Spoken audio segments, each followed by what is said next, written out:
Good day all the way from South Africa, Saints. Good to be back with you. Let me start this broadcast just by saying just a tribute is due to the late J.I. Packer, who passed away yesterday on the 17th. And let me just start off and say that there's a few theologians that had a great impact on my life, and J.I. Packer was probably one of them. If you do not know who J.I. Packer is, he is a Puritan / Reformed theologian, also an author of very solid books to read. Just to name a few, if you've never read Hot Top Religion, just grab a few from my library. God Has Spoken, a very good little book, and Evangelism and the Sovereignty of God. And then obviously also his classic book, Knowing God, which is one of the first, I would say one of the first Christian books I read when I became a Christian. I always think of the patriarchs of old, and I always think also of some of the saints that have passed recently, and I always think, what is the picture that they are beholding when they see their Lord for the first time? And it's something that we can dearly contemplate and think of. But yes, just a wonderful man of God that has passed, and also somebody that had a great impact and influence on my life. Well, for the last few weeks, I mentioned that we would like to look at a book of James W Sire called Scripture Twisting. And in this book, James Sire starts to speak of different patterns or different ways in which the cults twist the scriptures to all fit their own agendas, or basically to make a specific point so that they can elevate their ideas and understanding of the scripture above what scripture is in actual fact saying. So this is a very good book, and again, the second misreading of scripture that Sire is using is Twisted Translation. The first one, if you can remember correctly, last week we looked at inaccurate quotation. You're welcome to look to the first one. But in the second one, he looks at Twisted Translation, and what he is doing is he's referring specifically to Bible translations that have been changed and adapted in such a way or form to create the impression that what the reader is reading about a specific text is in actual fact not what Orthodox Christianity has taught. So what we see in Twisted Translation is that biblical passages is translated in such a way that it is skewed or even used to support an erroneous teaching or an erroneous notion of a Bible passage of scripture. Now, I thought about examples of this, and before I go to examples of that, it is very important to notice, and a lot of people don't realize this, but there are different examples of different Bible translations. And I'm not saying that just because there is a difference between a formal equivalent or a dynamic equivalent that the one is evil and the one is obviously kosher. Some people might even say, what is the difference between all the different Bible translations? And I'll give you a quick synopsis. So when we look at a formal equivalent takes and uses the old church manuscripts, the old Greek, Hebrew, Aramaic, etc. manuscripts, and directly translates and takes the word for word from the text, from the Hebrew and the Greek in the biblical text, and they try to find equivalent English words in the text to communicate the same idea. So a formal equivalent is sometimes called a literal translation and a literal rendering, like I said, of the Greek and the Hebrew. A Bible like that will be, I'm not going to take a few Bibles, but would be, for instance, the ESV. It will be the King James Bible, which is a very interesting translation as well. And basically that is the first way in which translators translate the Bible. The second one is just to create a bit of distance between dynamic and again the formal equivalents. I'm going to throw this in between, and then I'll give a last one as well. But there is the paraphrase. Now, when we look at a paraphrase, what we see is that in a paraphrase we find that it is basically a free rendering of the text. It is a thought-for-thought approach to the Bible translation. So the authors that translate the Bible try to find similar ideas in the text and not necessarily the actual words from the manuscripts. Examples of this will be something like the NLT, it will be something like the Living Bible, it will be the Message. And so the individuals are trying to communicate in a way where the individual is trying to explain what Jesus said just in their own words, or in a modern equivalent word, or even when we see it would be in a way that would make sense to a cultural setting like today. So this is usually a preferred choice for devotional reading. It's just usually not a study Bible. Again, I know there's a lot of people that have pointed finger to the New Passion Translation of the Bible. Don't want to say too much on that. But yeah, second way in which a lot of people look at these translations is obviously to look at paraphrase translations as well. And then thirdly, what we've got is what we call the dynamic equivalence. Now, this category of interpretation seeks to find a translation that is more based on thought for thought, and it's a thought for thought approach. Again, where the text will speak, for instance, on 100 denarii, nobody knows what a denarii is. Rather, they will use the words or the interpretation. For instance, they'll say that this is equivalent to 4 months' wages for a worker at the time of Christ in this specific setting. So they're trying to find a understandable means to communicate certain biblical truths to the reader, so it can make it more understandable when they speak in a specific context. Yet they're not doing the same as a paraphrase. They are simply trying to optimize the translation to such a degree that it makes a little bit more sense in its reading to the modern reader. So you can find different translations that have been translated in the dynamic equivalent way, and that would be your NIV. Again, NIV is a very popular Bible. I don't have mine here, but yes, that is usually the most popular translation of the text that you can find. The last one that a lot of people don't speak of, and it is something that I discovered in my Holman Christian Standard Bible, which is the HCSB, is the optimal equivalence. And this is something that the translators speak of in the beginning, where they rather look at the translating philosophy. And they coined the phrase optimal equivalence. I could be wrong, it could be somebody else, but that is what the authors of the HCSB in actual fact try to communicate.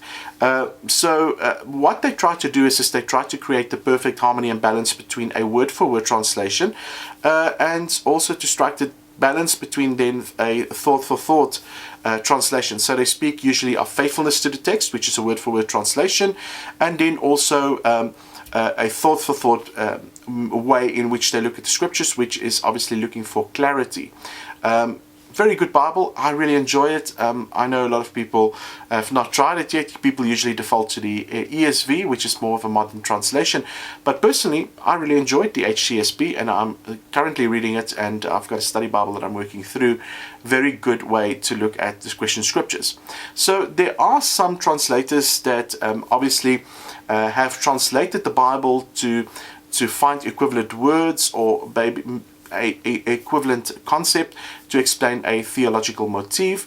But overall, it is worthy to note that basically translators never try to communicate a understanding of the text that would violate the original context of the biblical text in itself, nor do they try to violate the actual orthodoxy of what was tried to be communicated for individual entities as well.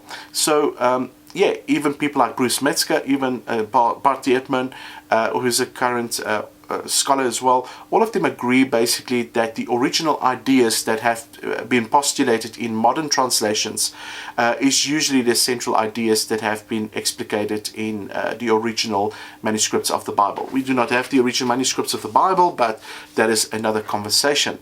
So when we look at two ways in which people could obscure the text, and I've seen a lot of conversations going around, and a lot of ways in which people have described the translation philosophies behind certain texts and certain translations, and they have called for the fact that those translations have knowingly obscured or twisted the translation of the text to fit a specific theological motif.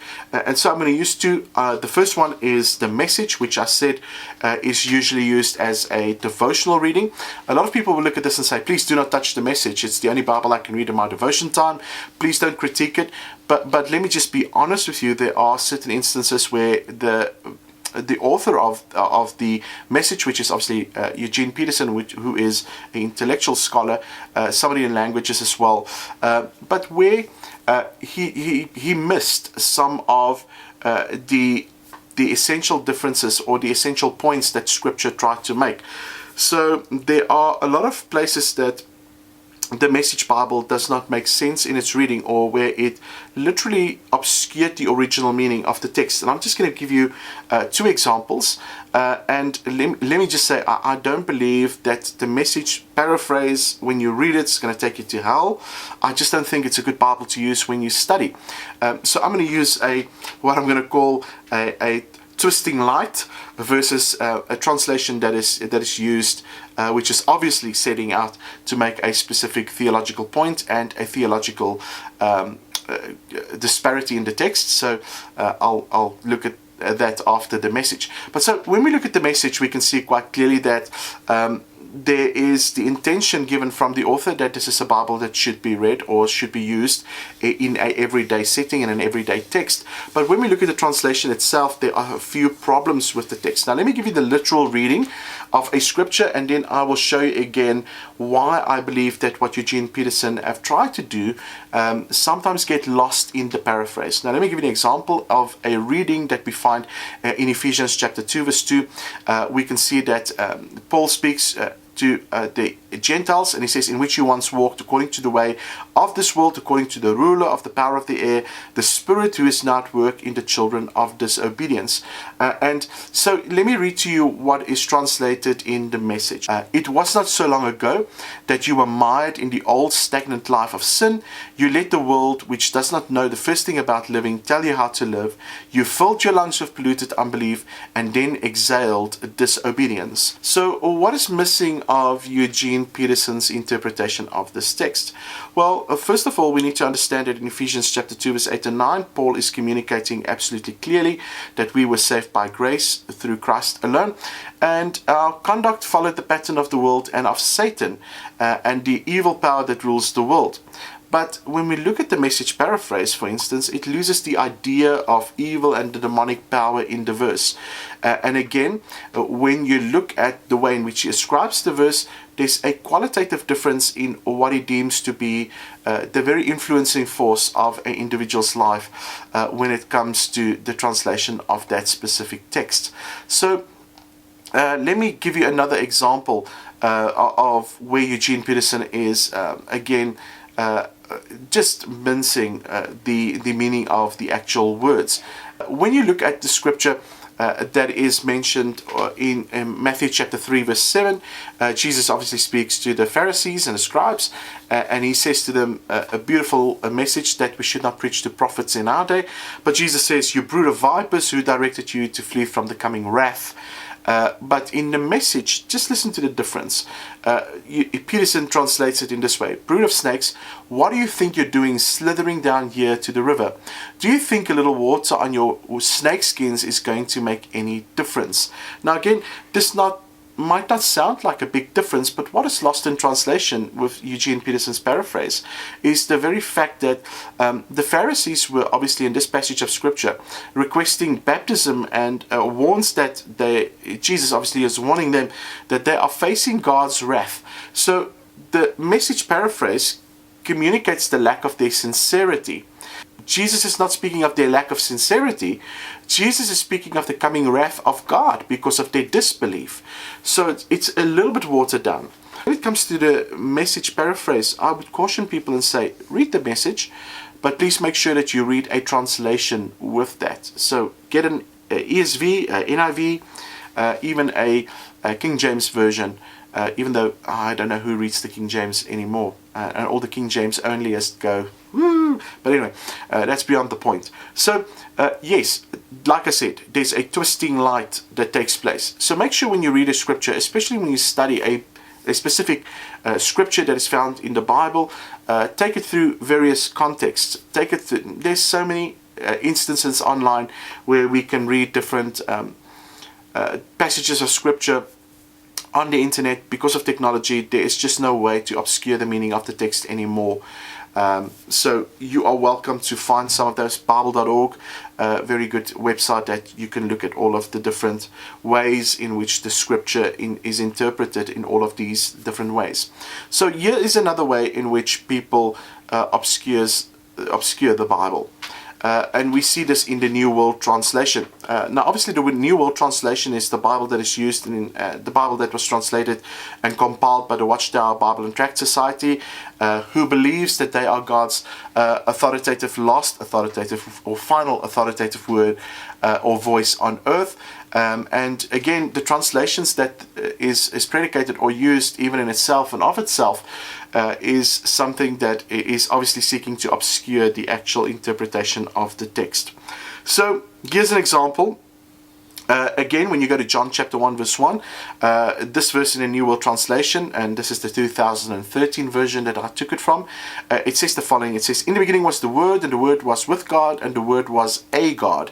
So when you look at the reading or the rendering of the Greek text, you can see quite clearly that it is trying to bring Jesus down so that he is merely a little God with a little g, that he's God-like, that he is not really in the full sense divine. He's not even co-equal of God or co-eternal with God. They add that little word just to obscure the meaning of the text. So late scholar Charles L. Feinberg notes, and he says the following: "I can assure you that the rendering which the Jehovah's Witnesses give in John chapter 1 verse 1 is not held to be reputable by any Greek scholar." So again, when we look at the Bible in its full context, obviously John chapter 1 verse 1 speaks of Jesus as being ho theos. It speaks of Jesus as being God revealed in and of himself. The Word was with God, and the Word was God.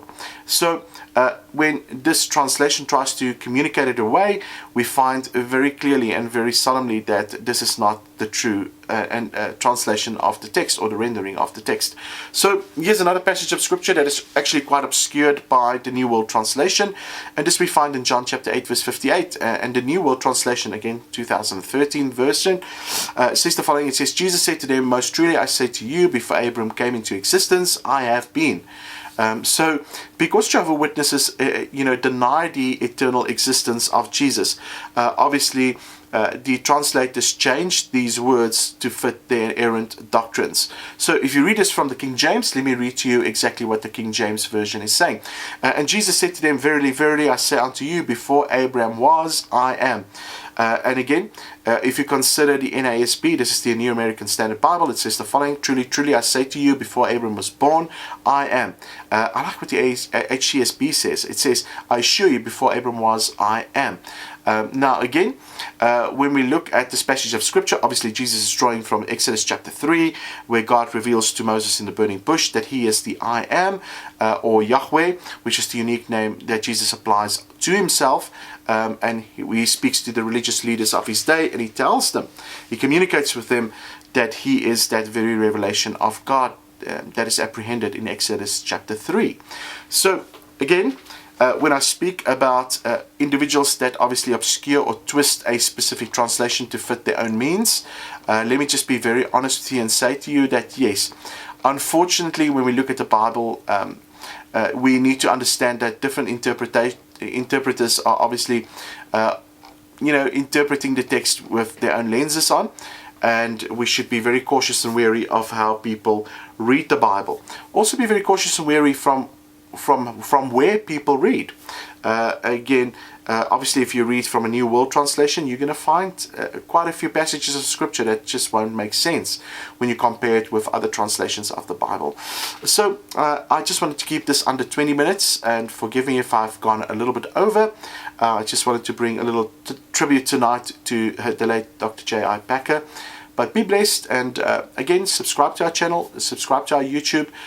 Make sure that you follow us wherever you can, and share this with your friends. And next week we will look at a few other ways in which the cults misappropriate, if we should say it like that, and misapply the scriptures. Again, when you look at this book, you can find, a lot of people asked me, where can they find this book? You know what, you can find this from Loot, you can find this from in South Africa, anyway. You can find this also on Take-A-Lot, so please have a look. So next week, we're definitely going to look at the Bible hook, which Sire speaks of, and looking forward to that one. Maybe I can include a video or something where I can show you quite clearly that a lot of our modern day preachers unfortunately use this tactic to twist or obscure the scripture.